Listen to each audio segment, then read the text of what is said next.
میں عرض کر رہا تھا کہ اردو کی گود میں ایک سے ایک بڑا شاعر بیٹھا ہوا ہے، لیکن میر انیس کی جو نشست ہے وہ جس طرح وہاں مسندارہ ہے، اس شوکت اور شان کا کوئی دوسرا مقابل نہیں ہے۔ کیا بات ہے، بے شک۔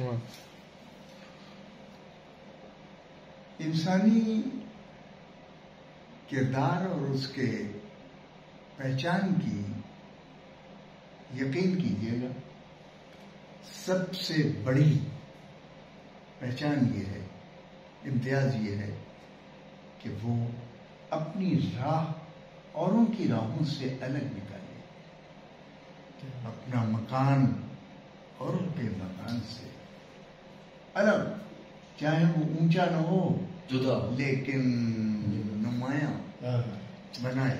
کیا کہیں وہ ایجاد سخن میں، ایجاد اظہار میں ایک ایسا امتیاز پیدا کر جائے جو اس کے ارد گرد ہمیں کہیں کسی اور جگہ نظر، وہ چمکتا ہے۔ میر انیس کی 19ویں صدی 1801 جی جی 74 تک، جی جی 19ویں صدی جی 19ویں صدی قصیدے اور غزل کی دنیا ہے۔ جی، کیا قصائد اور غزلیات، غزل کی دنیا ہے، اس میں مرثیے کی نہیں راہ، اس میں مرثیہ بھی ہے، میں مانتا ہوں جی، مرثیہ بھی ہے، دبا اور کچلا ہوا ہے۔ اس کو لکھنؤ کے لوگوں نے اوپر اٹھایا، اور میر انیس نے جس شان و شوکت سے اسے اٹھایا، باقی تمام اصناف نیچے چلے گئے کیا بات ہے، سبحان اللہ۔ اپنے دور میں۔